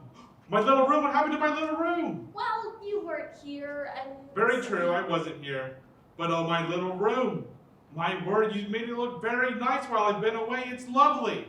Papa, we're dying to know. Where have you been all this time? Where have I been? I wish I knew. I don't know where to start the story. I'm confused, you see. You remember when they evacuated the houses along the coast road?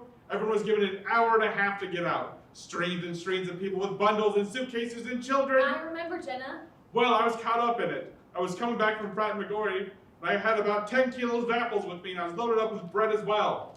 And you know how far away it is. I was ready to drop. And anyway, suddenly, out of nowhere, this rumor started where we were going to be shelled with naval guns. The shelter, quick! The Americans are shelling us! The first thing I thought was about you. All I wanted to do was to get back to home to you and the kids. Christ, what was happening? Bombs can drop anywhere. All I wanted to do was to get home. And so there I was, staggering along under the weight of 14 kilos of apples and bread. And it was all hell let loose. They were firing from the rooftops, from windows, from cellars. People running for dear life. I hit the ground with my head. And I remember seeing blood all over my hands and hearing the shooting. And then I lost consciousness.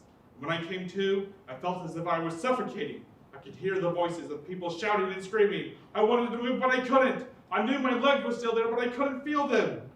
It kept getting louder and louder, and the ground started quivering. And so I shut my eyes and listened.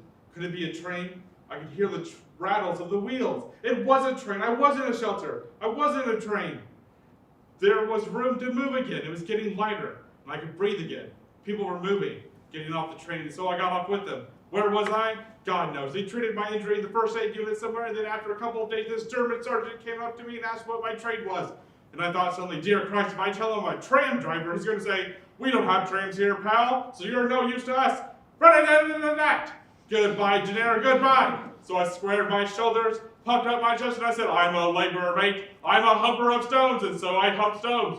My God, it was no joke, Alma. No food, nothing to drink, air raids every 5 minutes. That went on for 3 months. And then one day, some of us, well, we managed to escape. Someone said, Christ, they're firing at us. And I said, let them, we'd be better off dead. There was no life, Alma. We moved at night mostly from one village to the next. We picked up lifts wherever we could, from farm cars, trains, anything. And then we were on foot, walking. The destruction, Alma. You've never seen anything like it. Whole villages wiped out, children with nowhere to go, shootings, bodies everywhere. I've never seen so many dead bodies. People all look the same when they're dead, Alma. It's done something to me. Do you remember the last time? I've served all through the last war last time, and when I got back, I was full of it. I couldn't stop talking about it. I was like a madman, blazing with anger, picking fights with everyone. But not this time. This isn't war. This is something entirely different. It's something we'll never, ever properly understand. War takes away all desire to hurt people.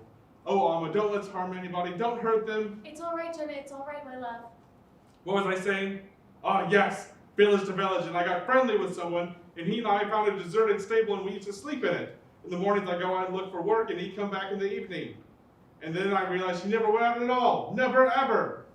At night, he used to talk in his sleep. Help, help, leave all alone. He used to wake me up with it. You know what it was, Alma? He was a Jew. Poor man. We'd known each other for a couple of months before he told me. Then I get back in the evening with bread and cheese or fruit or whatever I could get a hold of, and we make a meal out of it together. We shared everything. But he got into his head that I was going to denounce him to the Germans. He used to look at me as though he was raving mad and terrified out of his wits, petrified. One morning he grabbed me. You denounce me, he screamed. I don't denounce you. Why do you denounce me? It was terrible, Alma. The man with grown-up children, he showed me their photograph. A fine-looking man with iron gray hair. And he was crying his heart out. What have we allowed to happen, Alma? I can see him now pleading with me. I tried to make him understand. He just had this one thought in his head all the time, and so it went on, one village to another. We even crossed enemy lines without meaning to.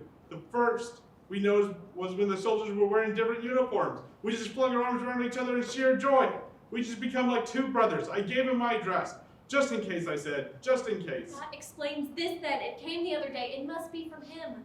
Yes, this is from him, all right. So he's got back safely. Good. That's good. He was good to his word, you see. Your wife and children, wherever they may have been, well, I'm sure they're fully worthy of their sufferings and your own. The joy of you having returned will make up for all their anxieties. I am well. You're back home with us now, Papa. You don't have to think about it anymore. Not think about it, as if I could forget a single second of it. But it's all over now, Papa. Relax. It's not all over. You haven't seen what I've seen. The war's not over by a long shot. Papa, don't upset yourself. There's absolutely nothing to worry about now. Anyway, I'm still alive. God, the number of times I missed being killed by the skin of my teeth. And if they got me, I'd never have seen all this, would I? All the new decorations, all the new furniture. And you, Alma, looking like a great lady in that lovely dress and that jewelry. Are those diamonds? Christ, those are diamonds! Well, they're sort of diamonds. Is there something you should be telling me, Alma? What's there to tell, Jenna? We're a little better off than we were, that's all. Amadeo's working and doing quite well, and I've got a nice little business going. I see, so I should be giving up all for dead all over again? Gennaro, what on earth are you saying? I'm not going to play the part of the corpse. I don't like being the corpse. It brings bad luck. Gennaro, don't be so silly. It's lovely to have you back. We're all thrilled to bits. Things have changed a little, that's all. We've got the British here and the Americans. But of course, they've all come to help us. They said they would, and they have. They've kept their word, bravo. So Amelia, you say you got this business going? Tell me about it. She's in partnership with Erico. That's right. We decided to go into partnership. He's coming and going all the time with his truck, so it seemed a good idea for him to look after the delivery side of things. Trucks? He's got trucks? From the Americans. Ah, so you formed a company with trucks supplied by the Americans. Oh yes, we'd only have to mention that we like a couple of lorries, and they give them to us just like that. And what have you been doing, Amadeo, since I've been away? Oh, this and that. Sort of dealing secondhand cars, sort of thing. Maria's got a wonderful surprise for you, Papa. She's going to America. She's got herself engaged to a Yankee soldier. You're going to leave me? Papa's little girl? Don't cry, my little pet. I won't let them take you away. Papa will find you a nice young man from Naples. Amma! Oh, dear God, Don Gennaro! Erico, as I live and breathe. I only got back half an hour ago. My God, the stories I got to tell you. But where on earth have you been? My friend, how can I begin to tell you where to start? It's like a dream. I hear you're running a partnership with my wife, and it's going well too. Congratulations. Oh, that, yes. Donna Amelia was only just saying, not half an hour back, she was convinced you'd become home. And here you are. Amazing. And you couldn't have chosen a better moment. Is that so? Certainly. It's my birthday, and knowing that it was on my own, Donna Amelia insisted that I spend it here in the bosom of the family. Well, what could be better? He's on his own, poor chap, and you all rallied around to help. Well, it's a time like these that you should all stick together amongst friends. Oh, Don Erico, it's a dreadful time to be alive. Where I've been, my God, I can still hear the guns now, and the shelling and the bombs and the rockets, and I remember one time when... I know, but don't think about it, Don Gennaro. We've got friends coming around tonight, and we're really gonna live it up. Live it up? You can't be serious. Good God, you all think the war is over, don't you? Well, it isn't. It isn't. Yes, old man. Well, what do you think to this little lot, then? It's very nice, lovely, beautiful. Here we are then again, lads, the roast lamb. Whoa! Jeez, Don Gennaro! How are you, my old maid? Franco, my dear old chap, so you've come through it all as well, eh? Oh, I'm still alive and kicking. Miracles still happen. Don Gennaro, this is the little birthday supper I was telling you about. Roast lamb, roast potatoes, and all the trimmings. Roast lamb! Ye gods, that looks good. And it smells delicious. If something like that were to come our way, we'd have killed for it. God, what times those were. All hell let loose, Erico. Stuck there day and night with nothing to eat, nothing to drink. 7 of us huddled together in this with 2 dead bodies, and then suddenly out of the blue, without any warning, Here comes the rest of the feast. a 4-course meal, ye gods and little fishes. Yes, as I was saying. Well, there we were crouched in this ditch with shells and bullets flying all around the place, and then suddenly, without any warning... Not now, Jenna. Tell us about it later. It's not a very long story. When we've eaten, Jenna, we've got people coming round tonight. All our friends. In that case, I better go get myself cleaned up. See what a bit of soap and water will do, eh? That's it, old man. Go and get yourself spruced up. Yes, You'll be a yes. good person. And then I'll tell you something that'll make your hair stand on end, Erico. The things I've seen. I'll tell you the last war was a picnic compared to this one. I was wondering if you needed a hand on it, Assumed just the person I need. Look, the table isn't even set yet. No problem. You should see on Adelaide. She's got a new dress and it looks absolutely smashing on her. Honest to God, you wouldn't believe how much money she's making. Mind you, she works hard for it. It's a smashing dress. I'm not going to change though. I'm going to carry on wearing my mourning. I'm coming like this. Hey, is it true that Don Gennaro's come back? Where's he hiding himself? Well, we were just talking about it. How we were wondering about you two, how you were taking it, and whether Don Erico, well, it'll have to stop now, won't it? What'll have to stop? Oh, nothing. I was only saying. I'll tell you something, sister. What? You get rid of my bloody nose. Yes, I suppose I do. I'm like that, you see. Well, Erico, the birthday boy himself. You're the man we've all got to drink to, eh? Oh, no. This isn't for me. We've a change of plans now. All this is for Don Gennaro's homecoming. Yeah, I heard the poor old sod was back. Great news, eh? Here he is, The man of the moment. Welcome home, Don Gennaro. Pepe, wonderful to see you. For Pete's sake, Don Gennaro, where have you been all this time, you old bugger? Don't let's talk about it now. It seems like a miracle, I know, but here I am. Oh my lord, what a glamorous lot you are. And just look at me, I'm letting you down, aren't I? I'm so sorry. Just picture it, my friends, out in the middle of nowhere, crouching in this ditch with shells and God knows raining on down us from every side. 3 days without food or water. 7 of us huddled together in this ditch with 2 torn bodies by shrapnel. And then suddenly, without any warning, Steady on, Don Gennaro. Everything's all right now, mate. You're back home. You're with friends. Forget about it. Wipe it all out of your mind. He's right, Don Gennaro. Everything's all right now, mate. And you've got to drink. Too true, missus. The whole thing in a nutshell. Hey, Don Gennaro, eat, drink. And that's an edict with immediate effect. Well then, are you ready? No, it's off. What do you mean, it's off? Because I don't want to end up in jail. Erica's been going on at me, and besides, the old fellow's back now. But it's easy, you stupid jerk. Where's the risk? There's nothing to it. Simple. I've squared away the night watchman. In the morning, they'll find him tied and gagged. What the hell can go wrong? well then everyone, let the party commence. Welcome, everyone. You look fantastic. Thank you, thank you, thank you so much. You're very kind. Assunta, go and tell Franco to start dishing up.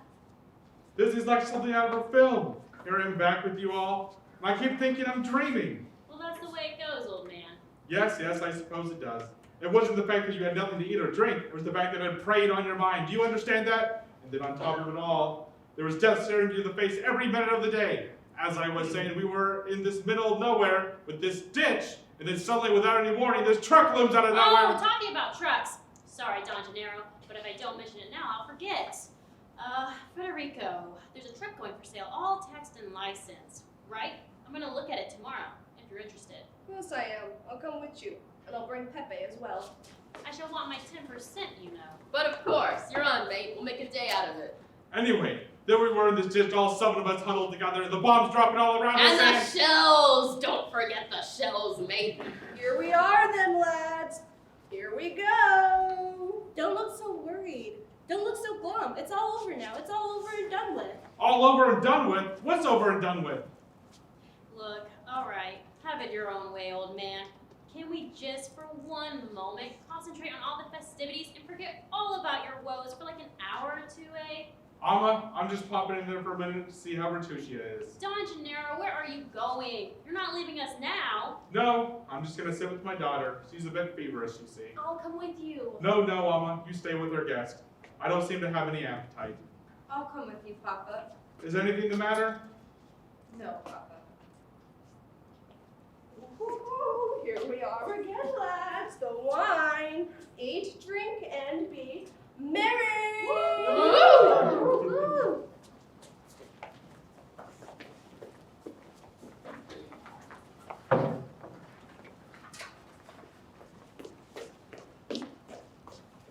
Act 3. The following evening. Everything's the same, yet different. Let's check back in.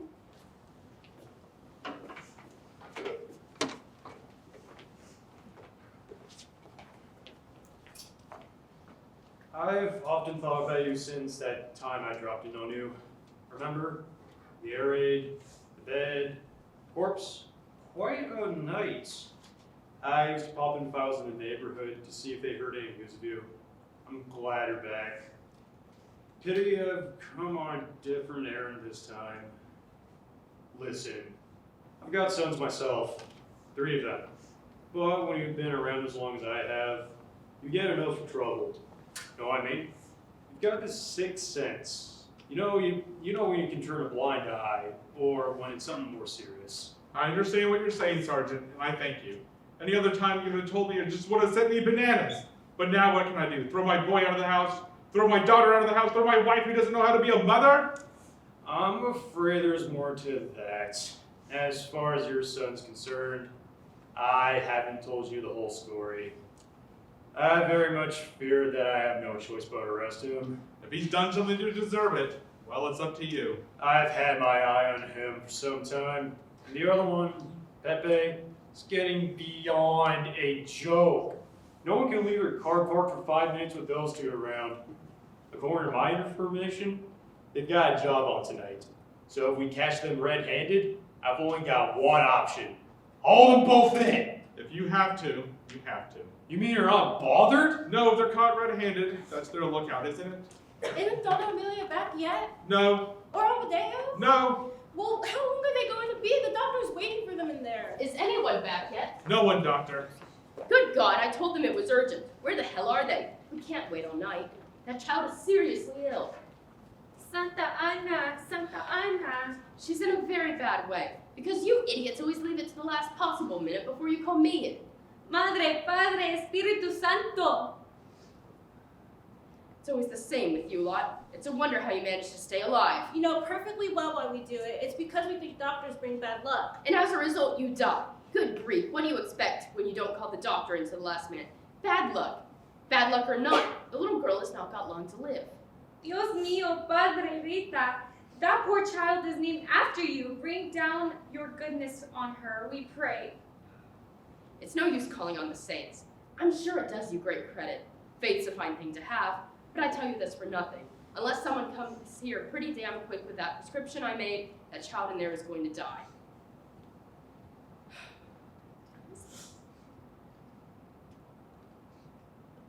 By all means, let's keep hoping. There's no harm in that. The last thing we want is to lose hope. There's not the slightest need to. If that medicine comes through in time, there's a 90% chance she'll pull through. Without it, Ay, Dios mío, Espíritu Santo. it's getting late. Surely God should be that difficult to find, Doctor. Everything's difficult to find these days, Sergeant. Medicine's like gold dust. The only place you can get it is on the black market. Even then, it can be dodgy unless you've got contacts. Well, I suppose I'd better give them a minute or two longer. I'm sorry about all this, Doctor. There's no need to be. It's me sounding off. It's just that it makes me furious that... Oh, what the hell. The only place you can get it is the black market. Ha! When the doctor said the child would die if she didn't get the medicine, you should have seen her mother, dashing around Naples like a mad woman, hammering on doors, banging on windows, and has she got it? Who knows? The only place you can get it is the black market. Jesus Christ, she went as white as a sheet. No good, nothing. There's only 1 or 2 chemists open and they haven't got it. I've tried everywhere, I knocked on every single door, nothing. Oh, bloody hell. My feet! Well? All I could get was this. I don't know if it's any use. Well, if it's what I asked for, of course it will. This is for scabies. Is that no good? God, we've got a blithering idiot here. Hold on. What about this? Wonderful. Just wonderful. If you're a nursing mother. Wait a minute. Got something else.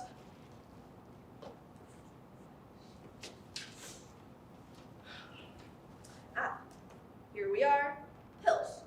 I don't know what they are, but they're bound to be medicine of some sort, right? They haven't got a label. What's the use of pills without a label? I wrote down specifically what I wanted, and you come back with pills without a label. Tremendous! Thank you very much. But, doctor, things aren't like they were before the war. These days, we've got to make do with what we can get. I mean, this is medicine, isn't it? We just got to make do with what we can get. If you say that once more, I swear I'll... What the hell do you think I'm doing here? Trying to patch up the roof or something? We'll have one more try. Take this to the address here. It's an old colleague of mine. With a bit of luck, he might have it. And hurry, don't hang around. Right. It's not too far, is it? You can be there and back in 10 minutes. And don't come back with something else or I'll ram it down your bloody throat. Do I make myself clear? Sure, right. Get out. Sorry about that. It's just I get absolutely insane about these things. Excuse me. Mother's sure to have found something. I bet she'll be back in a bit. You'll be here for a while, won't you? I'm supposed to be meeting someone. Okay, you better go then. Well, it's something I can't very well put off. You see, it won't take long. I'll be straight back. You know, Sergeant, it's been going through my mind with one thing and another. You must have had your hands pretty full these days. Racketeers, wide boys, pimps, spivs, petty thieves. Yes, Sergeant, it's a breeding ground for petty crime is war. Very true, Don Gennaro. All this smuggling and profiteering, false number plates, forged documents, car thieves. I can't help remembering something you said to me when you came around during the air raid and I was playing the part of a corpse. You said it might be sacrilege to touch the dead, but it would be even greater sacrilege to lay my hands on someone like you. I did indeed. There are certain things that's better to turn a blind eye to, aren't there? Ah, yes. People have to live. They have to get by the best way they can. You know perfectly well what they're up to. You say it so yourself. It's all a question of survival. In spite of yourself, you have a sneaking respect for someone who has enough initiative, like driving around trucks with false papers. You say to yourself, now there's someone with guts. He's on the ball, that one. He's helping to keep things going. Oh, there's been dangers to it. They've stuck their neck out, risked being gunned down on the road, but they got things done, and who can blame them? And look at all this prostitution. And so what, Sergeant? War brings misery. Misery brings hunger. What does hunger bring? Look all around you. Finally, we have to pay for it. War is paid for with everything we possess. But when it comes to theft, no. No one can blame the war for becoming a thief. But a thief is born. A thief is simply a thief. He's on his own. He doesn't have parents, he doesn't have a family, he doesn't have a nationality, there's no place for him here. Why are you making me stay and listen to all this bullshit? We've got an appalling reputation here in Naples, and we don't deserve it. But, my God, have we got it. People only have to hear the word Naples and they're on guard. Every time some big robbery hits the headlines, it doesn't matter where it is, people say, oh, it's Naples that's behind it all. What do you expect? It's always been like that. And the docks that you hear are afraid it's gone missing with its entire cargo. Naples, of course, is bounded with a Naples connection. But it's the reputation we have and it sticks. And that's where you come in. You're the young ones, the youngsters who have got to try to dig your city out of the mire. You've got to set a good example. And that's when you hear people slagging off Naples. You can stand up to them and say with a clear conscience, yes, there are thieves there, but we are honest people too. All right, no need to go on about it. I can't stand here around listening to all this trash. I've got a mate to meet. Off you go then. Got your scarf? Yes, I think so. You better take your coat too. What do I need a coat for? In case you're back late. It's getting chilly out there. I'm not going to be late, I already told you. All right then, if it makes you happy. Cheers. I won't be long. I guess I must be off too. All the best, Sergeant, and thank you. You're welcome, Don Gennaro. I hope your little girl pulls through. Ah, Don Gennaro. Evening. Any sign of Amadeo? You just missed him. Oh, we were supposed to be meeting, you see. It's a bit early. How's the little girl? So. I'm not too good myself, to tell you the truth. The shoulder's giving me trouble. I can hardly move it. Cars? What do you mean, cars? I thought you said your shoulder was bad. Bad, it's giving me hell. It'll be cars then. I don't get it. What have cars got to do with it? You're driving with the window open. Your shoulder's in a draft all the time. Oh yeah, the draft. No, actually, it's not that, Don Gennaro. It's to do with... Look, the money's coming in all right, but it takes it out of you. I'm gonna have to tell Amadeo I need a break. You do that, Pepe. What sort of break are you talking about? 2 years? 2 years. No, what I dream of is finding a place right off the beaten track. You know, someplace where I don't have to see anyone or speak to anyone. Know what I mean? Something like the Trappists, really. Something on the monastic side? That's it. You've got it. Nothing plush, something very, very simple. Just a single room would do. A cell, perhaps? Absolutely spot on. A cell all to yourself, and there's someone constantly on hand outside to look after you and pamper you. And bring you food dead on the dot every mealtime? Right. And you won't have to bother your head about what you're going to eat. That's always decided for you, isn't it? Take all those cares off your shoulders, eh? A real reliable sort. Sure, even if you have to pay them. Oh, there's no need for that. It's so much nicer anyway to be waited on by someone who doesn't need paying. Do you know I like this little idea setup of yours, Pepe? A nice little room, nice little windows, nice little bars on it, eh? Oh no, I don't fancy that. I don't fancy bars on the windows. But you need them. What for? Well, I thought you were hankering for somewhere nice and isolated. And these days, Pepe, old chap, with all this crime about, it's difficult to know who's friend and who isn't. So you'll need to feel safe and secure in there. And these monastery places all have bars on the window, you know. Yeah, I suppose they do. I admire you, Pepe. You certainly worked out the best place to go. Be well looked after and insulated from the cares of the world outside. Too bloody true, mate. I got it all worked out. There's no flies on me. So there you are then. Ah, the shoulder, it's so stiff I can hardly move it. Not to worry, just do one last job and then take a nice long rest, eh? That's it. All the best then. I'll come pay you a visit in your little cell. Yeah? Sure, I'll bring you some cigarettes. Terrific. I'll be expecting you then. Of course I'll be coming to see my son, so I might as well come and see you at the same time. What? So long, Pepe. All the best, my friend. Good evening, Don Gennaro. How's Ratucia this evening? I've just run into Franco. He says she's just the same. Still has a fever. I've been asking all over for the medicine. Nothing. It's a dreadful business, especially as you just got back, and listen, it's not that she's been neglected, but you know how it is with young kids. You say to yourself, oh, it's nothing much to worry about. They're always getting something. Donna Amelia doesn't deserve this, you know. She's the sort of person who runs herself into the ground looking after her family. All the time you were away, the worry she felt was etched deep into her face. I tell you this, old man, if anyone ever says a bad word to you about Donna Amelia, he's out and out shit. I can say these things because I am one of the family, a real friend. I've concerned myself with all its worries and all its problems. Take Amadeo, for example. Well, I tried to give him bits of fatherly advice from time to time. You weren't here, so I felt it was my duty. A woman on her own, no man in the house. Well, you know how it is. People are coming and going all the time. I can swear on my mother's grave that Donna Amelia has always respected you and still respects you. You've been treating me coldly ever since I got here. And that's why I've come back, to see you and have it out.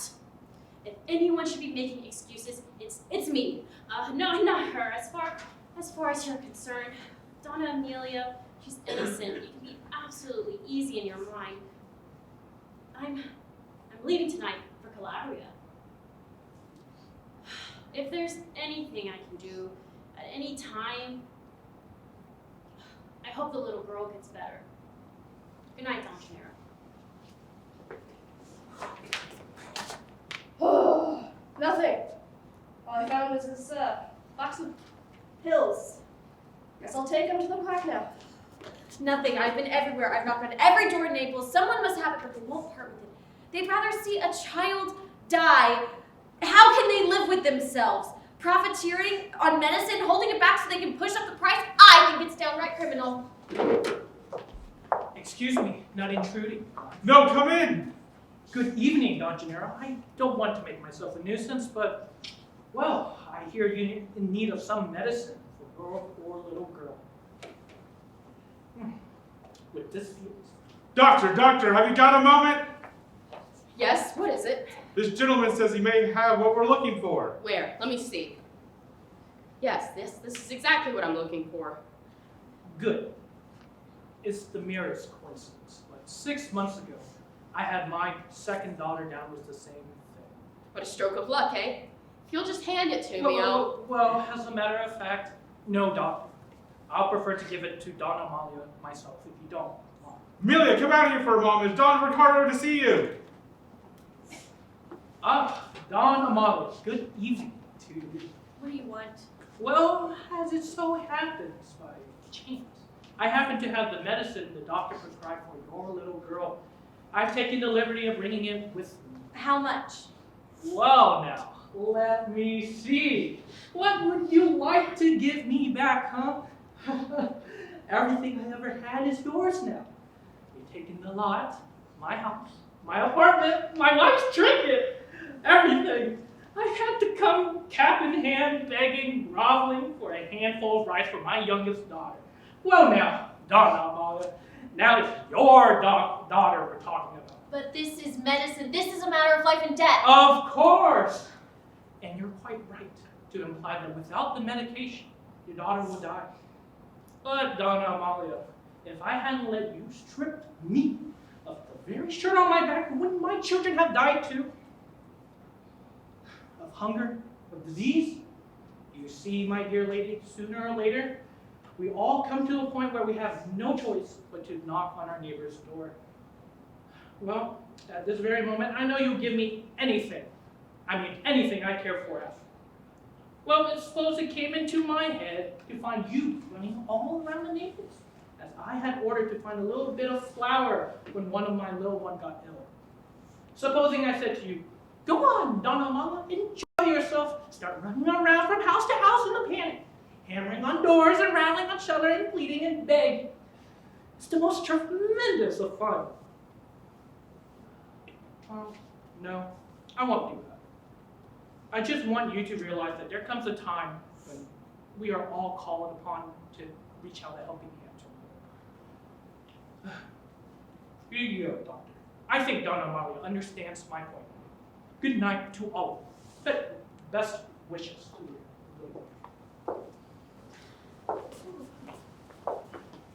Carry on, eh? So how have you been making out, my old chum? How many millions have you got stashed away? Me? You've got to be joking. I'm so broke. Every time I eat a tomato sandwich, I feel like I'm bleeding royalty. I did have a go or two at little projects, but none of them really came to anything. There's plenty I could do, I guess, if I wanted to, but what's the point? The missus was killed in an air raid. Typical cock-up that was, too. We were in the shelter. We were standing as close together as you and me are right now, and there were bombs falling right, left, center. And there were the two of us, arguing. I'd ask you at a time like that, and we were arguing. For Christ's sake, keep your voice down, I said. People are looking at us, but no. On and on she went, yak, yak, yak. And then down came this bloody great bomb. Right where we were standing. A direct hit. 1 minute she was there, next minute she wasn't. She just had time enough to say to me, "When we get out of here, I'll beat the living shits out of you." And then bang! She died instantly without knowing what hit her.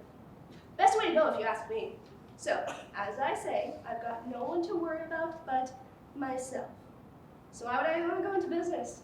I'd like you to do a small favor for me tomorrow. Sure. I'd like my cubicle put back where it was. Yeah, no problem. What happened to the wood? Did it get burnt? Oh, no, it's all in one piece. I took it down myself. It's still around there. Splendid. And you can put it back exactly where it was? Dead easy. Right then, I'll be off. There's no need to worry too much. She's just got to get through the night. I'll be back early tomorrow, and I'm sure I'll be able to give you good news. Good night, Doctor. Now then, Donna Amelia, love, everything's going to be all right. You've got to keep your chin up. The doctor was only worried because he hadn't got the right medicine. He's told you. She just got to get through the night. You'll see. Well, we'd best be going to see off the carrots. Give us a shout if you want anything. You know where to find me. Good night, Donna Amelia, and don't worry. Why do you keep staring at me like that? I only did what everyone else was doing. I had to look after myself. There was no one else to turn to. No one.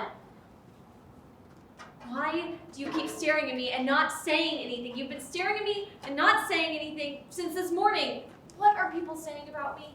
You really want me to tell you? All right, I will. Do you mind? I'll see you in the morning, eh? Yeah, sure, I'll be here first thing. See you. You sure you can fix it? Like a dream, old mate. Bye then. I suppose, in a way, that child in there is one of the casualties of war as well. What happened to her was just like what happened to her country. When I got back here, I expected to find my family either wiped out or carried on with their lives as honestly we had in the past. Last time, the last war, everyone was clamoring to hear about it. They wanted to know everything that has happened, every scrap. There was no satisfying them. And when I ran out of things to tell them, I had to make up stories. I was bombarded with questions everywhere I went. I was bought by kids. Core, a real-life soldier. Tell us all about the war. Have a drink, soldier. What's the difference this time, Mama? I'll tell you, because no one has the heart in it this time. It was forced on us. It wasn't something we believed in. And then quite suddenly along came money. All those thousands of lira notes raining down on you. You completely lost your head, didn't you? And at first it started to come in little bit at a time. Look at all this lot. Millions and millions of lira. You don't see the absurdity of it all, do you? To you, there's nothing more important than this whole world and this mass of paper. Well, not to me. Scraps of paper. Madness. Think about it, Alma. I touched all this and I don't feel a thing. I thought you were supposed to feel shock and weight and thrill run through you when you touch thousands of lira notes. I thought the heart was supposed to throb and the blood go racing through your veins. Who knows? Last night, in there with Bertuccia, Maria told me everything. Every single thing, Alma. So what should I do? Throw her out in the streets? Most fathers would. All over the world, I guess, do throw her out like a shot. And you, Alma. What about you who didn't know how to be a mother to her daughter? What am I supposed to do with you? Christ, if there weren't enough tragedy in the world. And what about Amadeo? Amadeo the thief. Oh yes, Alma, your son is a thief. He steals. But then maybe he's the only one I don't have to worry about. Because it's out of my hands now. It's for the other people to decide his fate. Oh yes. I think it's beginning to come to you now, Alma. What is brought home to me is this. This is my place. My family goes to pieces, and it's for the father to shoulder the responsibilities as best as he can. If everyone would take a look in there, they all see and had to take some responsibility for the mess we're in. Every single person in the world. Well then, Alma, all we can do now is wait. You heard what the doctor said. We must see the night through. What happened to us, Jenna? What happened? The war, Alma. I used to go out in the morning and do my shopping. Amadeo would take Bertucci to school on his way to work. I'd come back and do the cooking. What's happened? In the evening, we'd all sit around the table and say grace before eating. What's happened? How is she? We got the medicine. The doctor's done all he can. Now we just have to wait to see in the morning what the morning brings. You didn't keep your appointment then? No, I changed my mind. Didn't seem right somehow with No, it wasn't right. I'm glad you came back. Go on and sit with your sister a little while, eh? She's a bit fretful. Right, I will. If she's better tomorrow, I'll come with you and we'll go to the gas company to get your old job back. Oh, that'd be wonderful, Papa. Have a cup of coffee, Alma. All we can do now is wait. We must see the night through.